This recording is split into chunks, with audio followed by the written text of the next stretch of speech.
All right, well, I'm going to lead us off with what I'm calling ShakeAlert Earthquake Science 101. And my hope is to provide all of you who live or work or recreate in Oregon some of the basic scientific context that'll help you make use of ShakeAlert. So I'm going to provide some of that sort of basic scientific context, and then hold on for more from Althea and Lucy, who are going to talk more specifically about how you can get alert on your phone and how ShakeAlert can trigger automated actions to protect infrastructure. So kind of the next slide, Althea. Okay, so I've got just 3 takeaways today that I'll kind of tell you in advance, and then I'll dig a little bit into each one. So 3 takeaways for today are ShakeAlert is earthquake early warning, not earthquake prediction. Secondly, the question that we get a lot is how many seconds of warning can you get? And the answer, as you'll see, is it depends. And then thirdly, I just want people to know that Oregonians should be prepared for both the big one, the big earthquake that we've maybe heard about, and for smaller but still damaging earthquakes. Next slide. So, one of the misconceptions that some people have about ShakeAlert is that it can predict earthquakes. And actually, earthquakes cannot be predicted. That technology and that science just doesn't exist. Science can tell us a lot about general earthquake hazards. Like, for example, we know that because of the subduction zone off of the coast of the West Coast, between the Juan de Fuca plate and the North American plate, we have a lot of the rocks underneath our feet have a lot of tension and a lot of stress on them.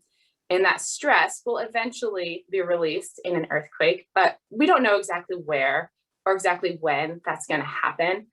One analogy that I sometimes compare it to is like, imagine if you're slowly bending a piece of uncooked spaghetti.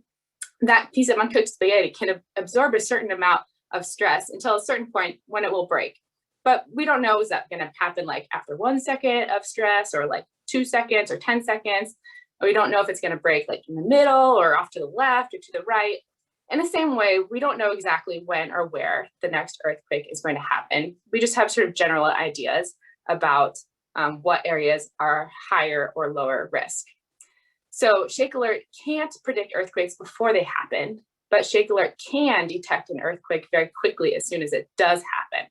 And as we'll explain, it can detect it so quickly that some people are going to be able to get alerts before they even feel shaking. So this distinction is important because we don't want to give people the idea that ShakeAlert or any technology or any internet guru who claims to can actually predict earthquakes, because that's not possible. Next slide. So when an earthquake occurs, several types of waves are traveling through the earth. And the most important ones to know about are the P wave and the S wave. The P wave travels first and fast. It goes ahead of the S wave, which on this little diagram, the P wave is the yellow one and the S wave is the red one. The S wave is slower and second, and it's the one that actually causes the damage and the shaking that you feel during an earthquake. The P wave is not particularly damaging. So sensors that are connected to the ShakeAlert system, they can actually detect that initial P wave and then send that information to a data processing center where there's algorithms and computer programs that can estimate the location and the magnitude and the affected areas by that earthquake. And if there are certain areas that are expected to experience significant shaking, then that information can be made available to delivery partners who actually send out the alert or trigger the automatic action, like slowing a train or closing a gas valve. So going back to the question, how much advance warning will you get? It depends on a lot of factors, the most important one being how far away from that rupturing fault you are. You can think of the P wave and the S wave a little bit like lightning and thunder. If you've ever been in a storm, if you're really close to the storm, you're going to experience the lightning and the thunder at pretty much the exact same time. But if you're some distance away from the storm, then you're going to see the lightning and then a few seconds later, hear the thunder. In the same way, if you are unlucky enough to be standing directly above the epicenter of an earthquake, the P and the S waves are going to arrive at your location at almost the exact same time. And so there's not going to be enough time for the ShakeAlert system to detect that P wave, do the calculations, and then trigger an alert before you start to feel shaking. You might still get an alert on your phone or whatever other system you're connected with, but it's unlikely that that alert will come before you feel shaking. So you'll already know that there's an earthquake because you're feeling it. On the other hand, if you're some distance away from that epicenter, there's actually a lag between the P and the S wave, and you could get a few seconds, up to tens of seconds of warning from a ShakeAlert powered alert before the ground starts to shake. And that's important because in those seconds, that's time that you can stop what you're doing. You can take protective action like drop, cover, hold on, get your family or whoever's around you to do the same. And that can save lives and protect yourself. Next slide, please. And then my last point, and I'll keep this kind of brief, but I think a lot of us have heard of, the big one, as they sometimes call it, or the Cascadia subduction zone earthquake, as it's more formally called. And if you've heard about this earthquake and are concerned about it, it's good to be aware of this possibility and good to be prepared for this possibility. But it's also important to know that this isn't the only kind of earthquake that can occur in the Pacific Northwest. There are actually 2 other kinds, and these 2 other kinds are actually even more likely to occur in our lifetime. So yeah, these other kinds of earthquakes can also produce damage, and ShakeAlert, importantly, can also provide early warning for these kinds as well. So briefly, the 3 kinds are the subduction zone earthquake. This is the 9.0, 4 to 5 minutes of shaking. It would be similar to the 1700 Cascadia earthquake that indigenous people experienced here 321 years ago. It would also be similar to the Tohoku earthquake in Japan from 2011. And this would be the big one. This would be a pretty significant event. Secondly, there's a crustal earthquake. This actually occurs not at the junction between the continental and oceanic plate, but in that upper continental plate itself. And this would be similar to the Scotts Mills earthquake in 1993. If some of you were around for that, you may remember that. These kinds of earthquakes tend to produce pretty intense but localized shaking, so it wouldn't be spread out over the whole Pacific Northwest the way the subduction zone earthquake would be. And then thirdly, there's deep earthquakes. This would be similar to the Nisqually quake that occurred in Olympia, Seattle area back in 2001. This would be about 30 to 60 seconds of shaking and somewhat more dispersed in area. So again, any of these kinds of earthquakes are good to be prepared for. They can cause damage. If you feel them, you're going to need to drop, cover, and hold on. And again, ShakeAlert can provide warning for each of these. Yeah, I think that's all I have to say about this one. Go ahead and just to recap, those are my points. If you have more questions about earthquake science, feel free to reach out to me and ask questions at the end. But now I'm going to turn it over to, I think it's Lucy next. Is that right? Yes, who's going to share a little bit more about how ShakeAlert can protect infrastructure through automatic actions. Great, thanks, Jenny. So we're going to build on Jenny's presentation and continue talking about how ShakeAlert works, and specifically how it harnesses earthquake science for public safety.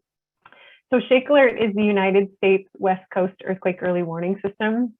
It is operated by a really well-coordinated coalition of federal, state, and university partners in Oregon, Washington, and California. Next slide, Althea. So today, our technology is so fast that seismometers out in the field can detect earthquakes so quickly and send an alert that alert can reach people and critical infrastructure before shaking arrives. Next slide. So how does this happen? It starts with a network of seismic sensors across Oregon, Washington, and California that are out there constantly measuring ground motion. On the slide is an example of a ShakeAlert seismic station in Wedderburn, Oregon, which is on the southern Oregon coast. So as these sensors, like the one here in Wedderburn, feel ground motion, they send that ground motion data to USGS data processing centers. And next slide. So walking through this diagram, as Jenny showed as well, when an earthquake occurs and more seismic sensors across the region feel that P wave arrival, the primary wave arrival, they all send that ground motion data to USGS data processing centers, where fast working algorithms confirm that an earthquake is indeed occurring and begin rapidly estimating the characteristics of that earthquake. including the location of the rupturing fault, the magnitude or strength of the earthquake, and the estimated shaking intensities across the affected area. Next slide. So all of this just takes a couple of seconds to complete, thereby providing people and things like critical infrastructure seconds to tens of seconds of warning time to take action before strong shaking arrives from that S wave or secondary wave. I should note, as Jenny mentioned too, there's one caveat, of course, for all earthquakes, there is a what we call no alert zone. So if you are directly above the earthquake epicenter, you will likely not receive an alert before you feel shaking. And this is purely because there's not enough time to detect, confirm, and alert before that strong S wave arrives. Next slide. So a question we often hear is, what can I do with seconds of warning? A great answer is automate processes, right? Thereby removing the need for an individual to react to, analyze, and then process an alert, and then make the decision to take action, all of which consumes precious time. So there currently are a handful of partners in Oregon that are approved to deliver alerts when an earthquake occurs. Althea, after I'm done speaking, will talk specifically about the partners that are delivering public alerts under the Oregon rollout of ShakeAlert. But I just want to take a moment of your time here briefly to touch on the automation of critical infrastructure, which is also an important component of ShakeAlert. So currently, partners across Oregon are internally testing their ability to automatically use that ShakeAlert earthquake early warning message to protect people and infrastructure. Next slide. So here are some examples of what those what we call pilot partners are working to test. That includes, for example, a local public utility district. When they receive a ShakeAlert message, that district could automatically trip switches to shut off the flow of water from water reservoirs, thereby saving that drinking water and not losing it to ruptured pipes downstream. Another example with school districts, they can automatically send pre-recorded messages over their public alerting system to their students, faculty, and staff, allowing them to take those protective actions prior to shaking starting and protect themselves from falling objects once shaking begins. And a last example, a local fire station could automatically open a fire station bay door so that engines can be deployed once shaking stops, rather than those engines being stuck behind compromised doors, no longer able to open after shaking. Automation of both public alerts and infrastructure alerts are really critical to a successful earthquake resilience program. So for us as a community to get up and running after an earthquake, we must both mitigate the infrastructure loss as well as potential human loss.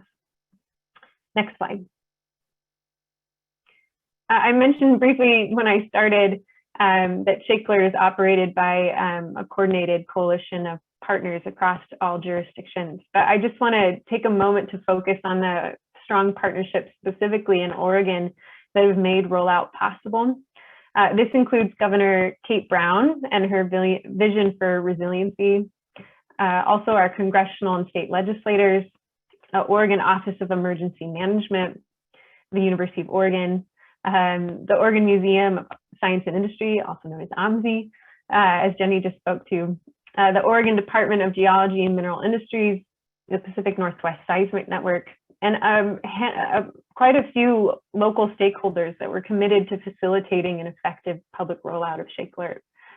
All have really contributed greatly to bring ShakeAlert to Oregon. And last slide, Althea.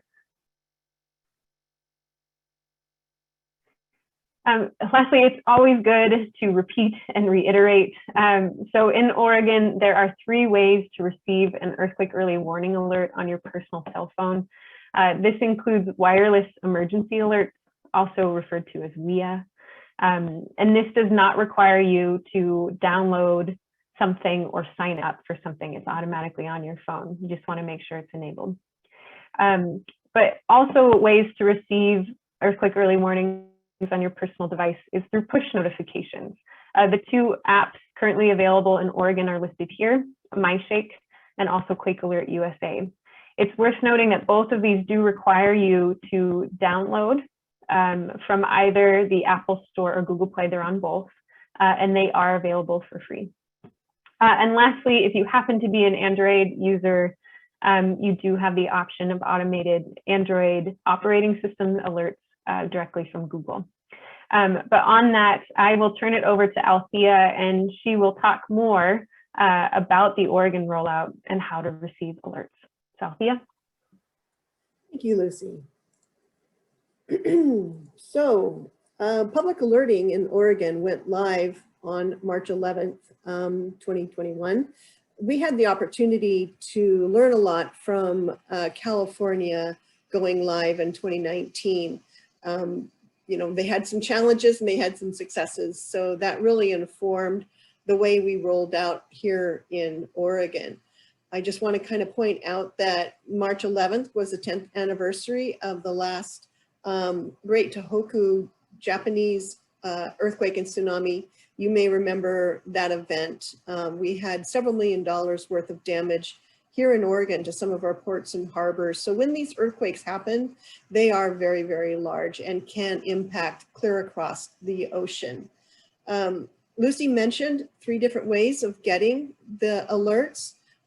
You don't have to sign up for anything. It comes through the WIA system, and I'll be talking more about that here in a little bit. There are a couple of apps that you can download. Make sure it says powered by ShakeAlert if you do download an app, and then it's available through the Android OS. So there are 3 ways, and we've mentioned that before: the WIA alerts, the purpose-built apps, and then the Android devices. And how you set this up is for the iPhone, you go to settings, select notifications, scroll all the way down to the bottom of the screen, and then you want to turn on all government alerts, and then you will be able to get those alerts on your iPhone. For Androids, you want to go to notification, go to settings, select notifications, select advanced settings, tap wireless emergency alerts down at the bottom of the screen, and then turn on all government alerts, including tests. Most often these are already turned on, but we just want to make sure that you are able to get these wireless emergency alerts, no matter what kind of phone you are owning, or owns you, as the case may be for some folks. I know it seems to own me on several days. So what does a WIA alert look like? Well, it'll be a text message. If you've received an Amber Alert in the past, you know exactly what these kinds of alerts will look like. And it'll say earthquake detected, drop cover and hold on, protect yourself, and then it'll say USGS ShakeAlert. And so that's what it's used for. If your phone is set up to receive Spanish messages, it will be in Spanish. So not all earthquakes are going to send you an alert over your phone. If you are in Oregon, you will not receive alerts in Washington or California unless you happen to be right across along the border, where there might be some bleed over depending on where the nearest cell tower is. But we want to make sure we're also not sending you a lot of alerts for smaller earthquakes that really aren't going to impact you. So small earthquakes underneath the 5-point magnitude will not send out alerts to your phones. But it's not just the magnitude of the earthquake, it's also how much shaking intensity you're going to feel in your location. So there may be a 5.0 earthquake, for instance, 100 miles away, but you may not get an alert for that because where you are with your phone at that time doesn't meet the threshold for shaking intensity. So we would just want to make sure that people know that not everyone is going to be informed when these things happen. If you are going to have an amount of shaking where you are that could be damaging and the magnitude is a 5.0 or higher, then you will get these alerts. So what do you do when you get this alert on your mobile device or over a PA system? We want you to drop, cover, and hold on. Multiple studies have shown that this is the safest action to take during an earthquake. And we want to make sure that you get to a safe location using these few precious seconds between the alert and when the shaking starts where you're located. And then after the shaking stops, if you're in the tsunami inundation zone, we want you to evacuate on foot to high ground as soon as possible and stay there, because those first tsunami waves, depending on where you are on the coast, could be coming in about 15 minutes. So that's what we want you to do. When you get the alert, drop, cover, and hold. If you're in your car, pull over to the side. We want to make sure that you're safe. So what do you do after the shaking stops? Well, if you're, like I said, if you're in the tsunami zone, you move by foot to high ground. We don't want you trying to drive because you just will be wasting time, get stuck in traffic, and it's much faster to evacuate on foot. If you're in the tsunami zone, we want to make sure that you get to high ground and you stay there. The tsunami waves could be coming in for about 12 hours after those first waves, sometimes longer. And then after that, we want you to follow your emergency plan. And this could be, putting together your emergency kit and so on and so forth. So preparing for these natural hazards, if we've learned nothing over this last year, we have learned about the importance of preparedness. I want everyone to think back to March last year when we were all trying to get toilet paper and emergency supplies. After the disaster happens is not the time to try to go out and get those supplies that you're going to need to make it through this disaster. And as we learned this last year, it's not just earthquakes, wildfires, ice storms, flooding, pandemics can all be reasons why it's really important for households and individuals to prepare before the emergency strikes. And what we really want to encourage Oregonians to do is be at least 2 weeks ready. And this means having enough food or water to be able to be on your own for at least 2 weeks. Folks in the Portland area after the ice storm, might know a little bit about having to have an extended amount of time without power and how to stay warm during those kinds of events. So it's really important to, look at ShakeAlert as a tool in your toolkit to get better prepared for earthquakes, but it's not the only reason why we encourage folks to get prepared for emergencies. So I'm going to turn this over to Gabe, who's going to be talking about some of the tools that are being developed to help you learn more about ShakeAlert. Thank you, Althea, and thank you everyone for being here. So now that we are all experts on earthquakes and on ShakeAlert, I want to give you some resources that you can use to help communicate about it. So whether that's with your family when you're making an emergency plan, whether it's at the office, I think someone in the chat mentioned if you own a business, if you work in a school, you work with students, you want to post these on social media, there's all sorts of uses. So I want to share with you what we're calling the ShakeAlert messaging toolkit. And I'm going to tell you how to get access to it and what's in it. Next slide.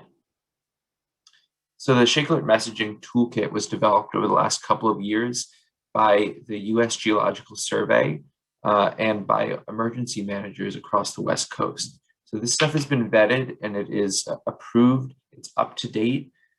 It's available for you to use now and it will be continually updated. So the messages are a lot of what you've heard and even some of the visuals you've seen today. What is ShakeAlert? How can you get alerts? And what should you do when you get an alert or if you feel shaking? There's a lot of graphics. There's a lot of full page info sheets, fact sheets, FAQs, and a lot more for you to use. Next slide. To access the ShakeAlert messaging toolkit, you go to shakealert.org and click on the ShakeAlert messaging toolkit tab on the top of the screen there, or you can go directly to the link at the bottom. Next slide. Once you're there, you'll see a few links. I want to point your attention to the second one on the page. It says link to toolkit resources folder in orange. And then in blue, it says ShakeAlert messaging toolkit resources. Click on that link. I'll take you to the next slide. It'll open a Google Drive here, and don't be intimidated. You can find these resources. So you go to, first you want to click on toolkit resources, and the date and month will be updated when there's more resources in there. And then once you open that folder, it takes you to this folder on the bottom of the screen, and you can click on ShakeAlert Outreach Materials. Next slide. So I'll show you a few examples of what's in there, and there's a lot more than what I'm showing today. You can play around and find more. But here's an example of a fact sheet. This says frequently asked questions about ShakeAlert. You'll see some questions we typically get. What do you do when you get an alert? When can you get an alert, etc. There's also lots of graphics here that you can pull out separately and use. If you'd like to use one of these full pagers, you can see on the bottom of the second page here, there's a little spot for you to put your logo and information. So let's say you are at a school, your teachers and your students and your parents will know this is approved by you and by the US Geological Survey. Next slide. Here's some examples of other graphics, and I want to reinforce some of the points we heard earlier. So first, if you feel shaking or get an alert, if you can, drop, cover, hold on. We recognize that this might look different for different people, so we want to be respectful of what happens if you have a cane or a walker or a wheelchair. How might that differ? On the right here is how might you see a warning about a ShakeAlert message. So you might get a warning on your phone. You might see something on a roadside or a billboard as the years go by and more of these uses are in play. Next slide. You can also see some automated ways that partners are working with ShakeAlert to get out this message and to protect their systems. So a rail system might slow down a train. A utility company might shut water valves. Hospitals, schools also have uses for ShakeAlert. And then ShakeAlert is not a perfect system. So here are some of the ways that things might not go according to plan. We're trying to get better, but it is possible to, for example, feel shaking, but get an alert late or not at all. So these things are still possible. Next slide. I also want to show that these resources are available in other languages, the most commonly spoken languages in Oregon. So here's an example of some of the graphics you've already seen, but in Spanish on the left, Chinese on the top, and Tagalog on the bottom right. These are also available in Vietnamese and Russian. Next slide. Finally, I want to show you some resources on YouTube that will help educate you or anyone else you're interested in about earthquakes and about ShakeAlert specifically. So we partner with an organization called IRIS. If you go to their YouTube page, it's IRIS Earthquake Science. You can click on the link at the top of the screen here. There are several useful videos here that will teach you all about earthquakes, but two I want to highlight in particular. First, the one that appears at the top here says ShakeAlert Earthquake Early Warning System for the West Coast. That is the broad overview of ShakeAlert. Highly recommend watching that video if you need a reminder. And then on the bottom, you see in this playlist called Animations Earth Science, there's a new video that just came out a few weeks ago. It says Earthquake Early Warning Coming to the Pacific Northwest. So that's really relevant to us here in Oregon and where I live in Washington. So I encourage you to watch those and other videos on the IRIS channel. And the next slide is my last. Feel free to reach out to me personally. You can contact me with this information on the page. And now I'm going to turn it back to Althea to start the question and answer session.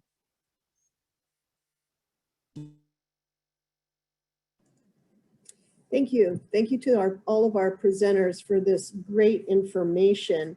So I wanted to make sure that you have an opportunity to get your question into chat. And if there's any questions coming across the Facebook Live, we will give our moderator there a question or an opportunity to relay those questions. So did we have a couple of our moderators who were tracking the questions in chat want to ask those questions verbally? Althea, regarding P wave, S, the P and the S.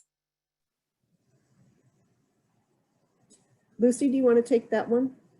Yeah, maybe my audio cut out. I think the question was, what does P and S wave stand for? Is that correct? So that refers to the primary wave and the secondary wave, so P wave and S wave. As Jenny mentioned, when a fault ruptures, there's a few energy waves that are released after rupture. The first being the P or primary wave. It's fast moving, but often less damaging than the S wave or secondary wave that follows behind it, which is about twice as slow, but is the damaging earthquake wave. So there was a second part to that question. What does PGE and other utilities do when a ShakeAlert message is delivered? Well, at this time, PGE is not yet implementing earthquake early warning actions. It's something they're under discussion about. But in generalities, a utility district such as PGE&E can really automate any operation within their critical infrastructure. What we've seen so far are examples of, as I mentioned, like turning valves, automatically switching valves on and off to stop the flow of water. That's also true for generation, slowing down generation plants to make sure that they're in secure mode before shaking arrives. Elsewhere, we've seen a lot of instances of alerting staff members who might be in dangerous situations, like up on a pole, repairing some lines, or maybe down in a tunnel, repairing some pipes to make sure that they get into a safe place as quick as possible. And as Gabe showed a little bit, we have utility districts right now using some of the resources that ShakeAlert has put forward. So you might receive mailers, for example, utility bill inserts that tell you about ShakeAlert and what you should do when you receive an alert and what that utility district is working on under ShakeAlert. Yeah, the goal would be that, eventually all the utilities would be utilizing ShakeAlert early warning. But at this point, it's still sort of in pilot mode. So just a few at a time are starting to develop that capacity. But, years down the road, it could be something that is standard for all utilities. Excellent. Thank you, Lucy. Thank you, Jenny. Do one of our moderators have another question for us? Yeah, this is Chris. Veronica asked, is there an advantage to getting one of the apps if you already have notifications set up on your phone?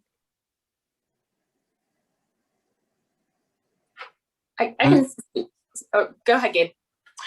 No, you go ahead, Jen. Well, so the apps do have some features that the wireless emergency alert doesn't have. So the wireless emergency alert comes through almost exactly like an Amber Alert. You get that brah, brah sound, and then it would just be a text giving that information of earthquake detected, drop, cover, and hold on. With the apps, they have some different features you can set, like it actually verbally says earthquake. So that if you're in the other room, you don't automatically assume it's an Amber Alert. It's a little bit easier to know what's going on. You can also change the settings to like your preferred alerting threshold. So if you want a slightly more sensitive alerting threshold or a less sensitive alerting threshold, you can customize that. And then also, just because of the way the apps work compared to WIA, there can sometimes be less latency. Like you could potentially get the alert a little bit faster on an app compared to WIA, particularly if you're connected to Wi-Fi as opposed to using roaming data. And Lucy and Gabe, you can correct me if I'm being misleading there, but that's my understanding.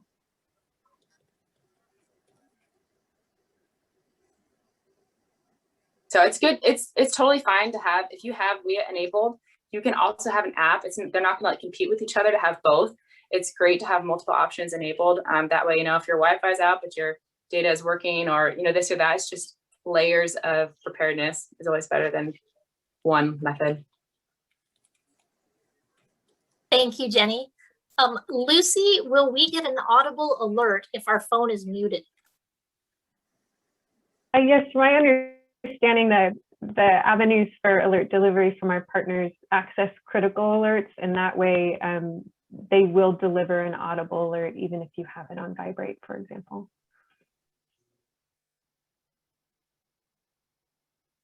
Here on the risk area Oregon earthquake.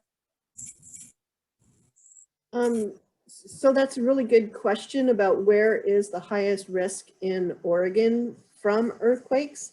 And the answer is the areas closest to fault zones. If you live near one, for instance, if you live in Portland, you have the Portland Hills Fault area.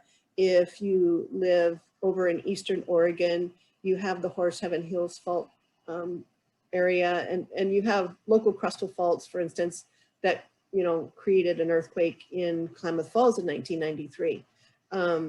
The coast area is basically facing the Cascadia subduction zone. So the coastal area will have the most impact from a Cascadia event because the strongest shaking will be closest to the fault. And then of course you have the tsunami after the earthquake. Thanks, Althea. Becky wants to know, what do you recommend we do if the alert comes when we're in a grocery store or a big open space with shelves of product that will fall off? Yeah, that's a really good question. You want to make sure that you don't have cans of soup dropping on you. If it was me, I would move to the end of the aisle and drop, cover, and hold there. And if your cart is empty, I might pull the cart over top of me to cover my head and give you a little bit of protection. If you're near the toilet paper aisle, it might not be as critical. It just situational awareness. You know, it depends on where you are, and this is why we want, you know, people to kind of assess, you know, their own safety when they get this alert and take the action that makes the most sense to them. Because if you have to go to the end of the aisle, that's what you have to do if you're sitting in the canned soup aisle.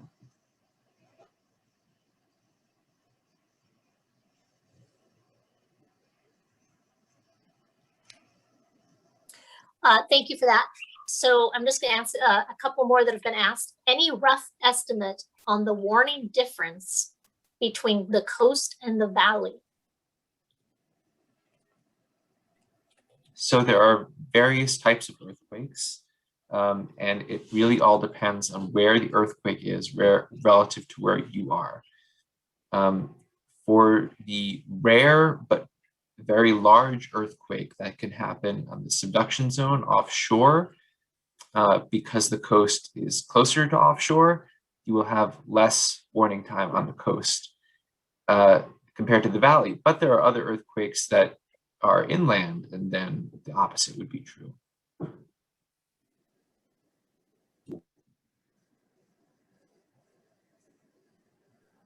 Thank you, Gabe. Somebody said Merkley just announced appropriations of new federal money to expand the ShakeAlert system. What will this money be used for?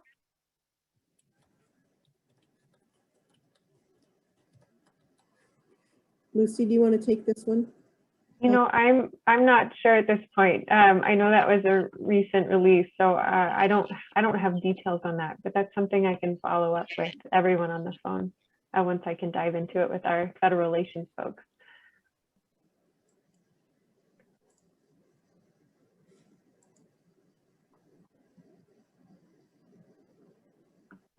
Can ShakeAlert notifications be tied into other alerting and notification systems such as Everbridge? So that's a really good question. We just discussed this in another meeting about an hour ago. I believe that the goal is eventually to tie this into the mass notification systems like Nexel and Everbridge or Alert.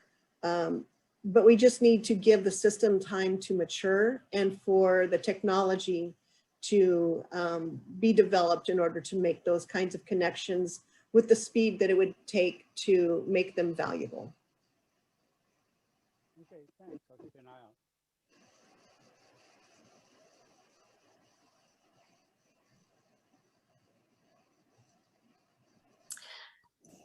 If you are on the border of Washington and Oregon, will you get Shake Alerts from each state?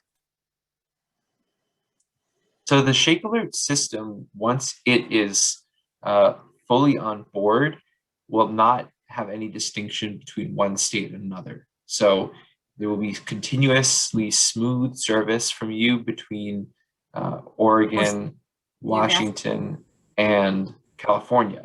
As of now, warnings are not turned on in Washington. They will be turned on starting in May of this year.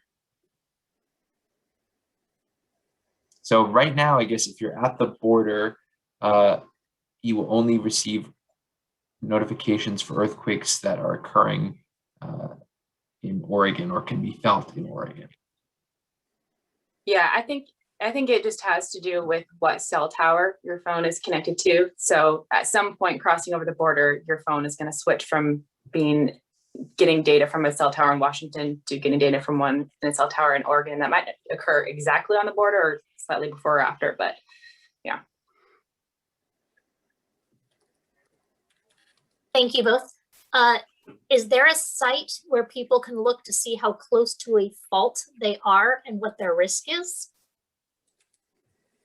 Yeah, the Department of Geology and Mineral Industries has an online hazard viewer so that you can type in your address. If you just Google HazView, that's HAZVU, it'll take you right to it. Does anyone else know of any other systems like that? That's a great resource. Yeah, HAZVU. You just Google that and it'll take you right to it. You can type in your address and find out about all the scary hazards that you live around. Mm-hmm. And that can be helpful too for looking up, tsunami inundation zone. Like my family and I, we went camping at the coast a couple weeks ago, and because I'm newly, interested in earthquakes and tsunamis more than I ever was in the past, I'm like, I hope our campsite isn't in the tsunami evacuation zone. And so I looked it up. I was like, okay, good, we're not. So they don't know. There's not going to be any middle of the night evacuating. So know before you go. And that brings up a good point. If you know before you go, then you won't have to evacuate if you're not in the zone. So it also gives you peace of mind by checking it out ahead of time. On a similar note, if we happen to be outdoor and we receive a Shake Alert, what is the best way to protect ourselves? So if you are in an open area, you want to drop cover and hold on, because the shaking could be so strong that it throws you to the ground, and you can risk injury doing that. So we want people to get down as soon as possible. If you're near trees or power lines, move away as you can and then drop cover and hold. If you're in a car, you can pull over to the side, stay in the car for the duration of the shaking. If you are in a wheelchair, try to move to a inner wall or an outer wall, away from windows, lock your wheels, and cover yourself as much as you're able to.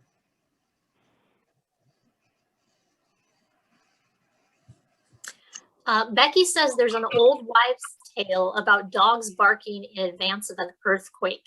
Is that a reaction to the P wave? Is it true?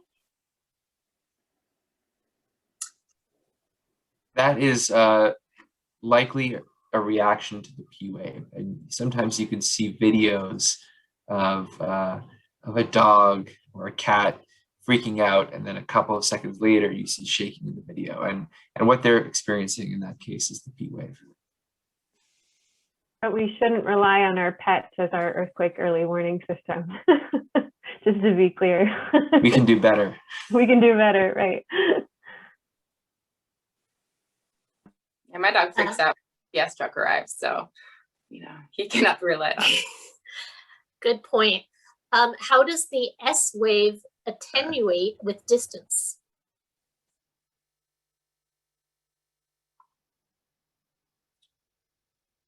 Well, I can start on that, but I'm sure anybody else on the panel can maybe give more information. But it, like all things, it depends a lot. There's some kinds of earthquakes, like the crustal earthquakes, like the Scotts Mills earthquakes, where those S waves lose energy pretty quickly. You're not having a lot of shaking occurring far from the epicenter. But then there's other situations where you can have shaking spread out over a wide area.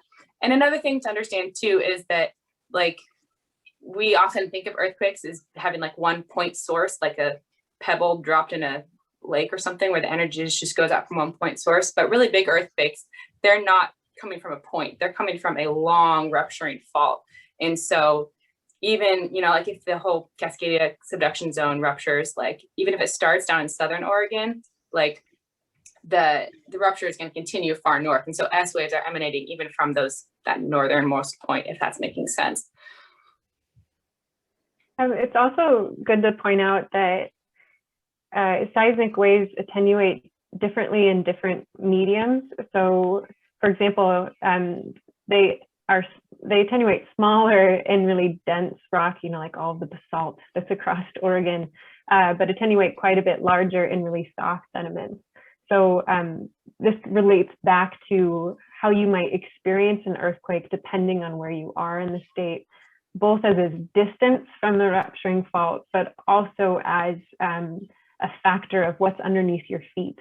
So if you're in an area of soft sediment fill, you'll likely feel the shaking stronger than, say, a neighbor down the road that's on hard bedrock.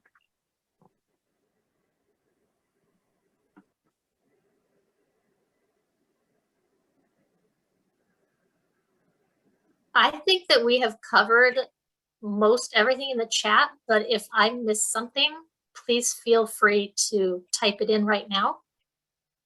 Do we have any participants with their hands raised?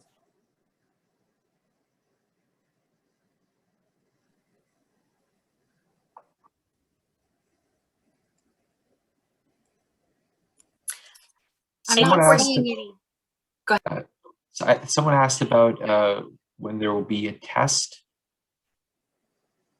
Althea, do you want to handle that? Yeah, so we are planning a very small test later this summer to kind of kick the tires of the system here in Oregon. However, the system is very well tested in California. And so we've been able to use the work that's been done in California and also in Washington State and use that information here in Oregon. We are planning a larger, more public test in 2022 to kick off the Cascadia Rising exercise. So be looking out for more information in early 2022 on how you can participate in that test.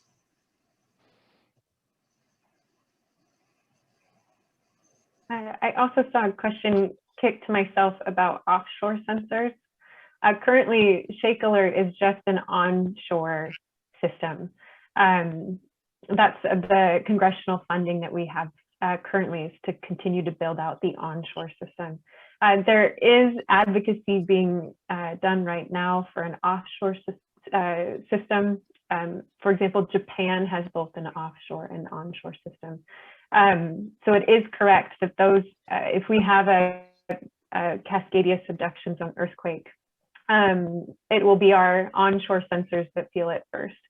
But hopefully in the many future years ahead, we also build an offshore system, which would only give us more time for alerts.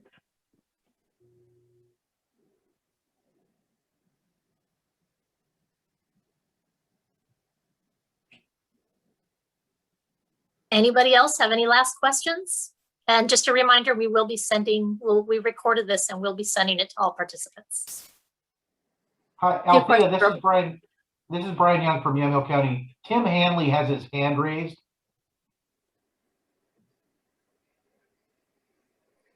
Tim, do you want to? Yes. Yes. I know that in a tsunami situation or in a tsunami zone, that the waves will continue up to 12 hours. But if I'm inland out of the tsunami zone, and the shaking of the earth stops, how long should I continue to cover? So that's a really great question, Tim. Thank you for asking that. So you hold it, you drop, cover, and hold for the duration of the shaking. And if it's the Cascadia subduction zone, it could be 2 to 4 minutes long. If it's a local crustal fault, it could be tens of seconds.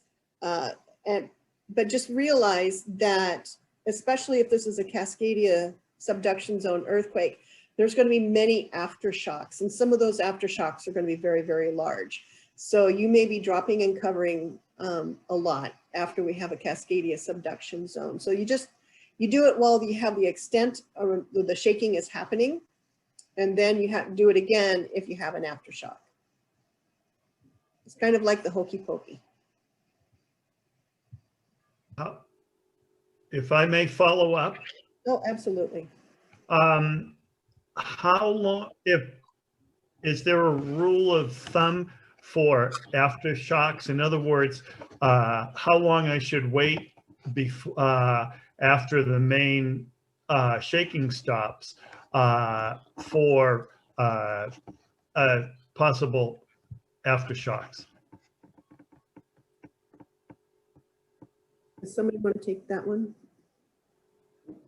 I can. I think there's no exact rule of thumb.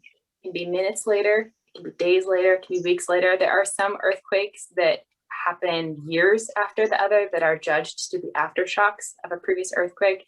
So yeah, just always be prepared. Don't have to run around in fear, but just know. Thank you. Okay, I don't see anyone else with their hands raised. Althea, we've got another chat that came in, a couple more. If you're traveling in areas where there is no cell service or it is intermittent, will the signal continue to hit your phone, or is it a single hit?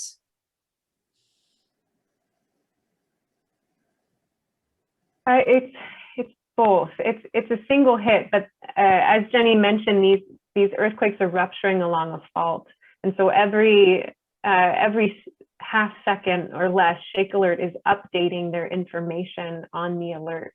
And so, as in the case of a large earthquake in which the fault is rupturing and the earthquake continues to grow in magnitude, the ShakeAlert system will continue to update the alerts that are available for delivery to the public. And so in that case, if you might miss the first one, but catch other ones as the earthquake continues to grow, as the fault ruptures, if that makes sense.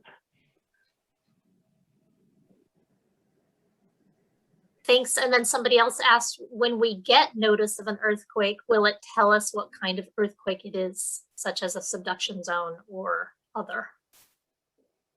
No, the alerts won't be able to tell you that kind of information.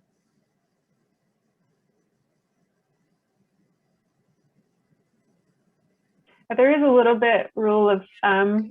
It's not tried and true, but generally, if you feel shaking and begin counting, 1, 2, 3, 4. If shaking stops before 10 seconds, it's a small crustal earthquake, right? If you continue up into the 15s, up 20s, it's a deep earthquake, like Nisqually. And if you are counting past 30, it's very likely a very large subduction zone earthquake. So that's colloquially our best guesstimate of what you might be experiencing. But ShakeAlert does not tell you what type of earthquake they're alerting for.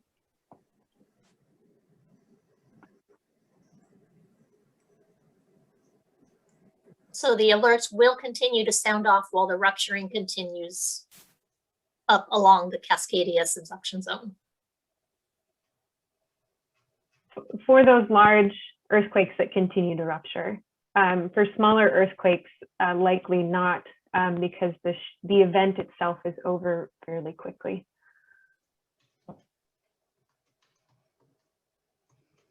There was a question too that got a little buried and then popped back up about most of the materials are focused on individuals or family preparation. Do you know if there is anything for business or industry that can motivate them to invest on training employees and strengthening their infrastructure? Jenny, I'm glad you brought that up. Currently in the ShakeAlert messaging toolkit, like the questioner asked, it is mostly focused on individuals. However, we are currently in the process of building out materials that are more business focused, more focused on key sectors like transportation, healthcare, utilities, education, and those will be available starting in June at the same place. Also, oh, sorry, go ahead. No, I was going to say, I believe there's a business section to the 2 weeks ready plan, right? Yeah, we will be adding that. But if you're looking for something, there's a couple of resources online. If you look up Quake Smart, that is a business toolkit that has a lot of really good information. And if you go to ready.gov, there's also a business section there on that FEMA website.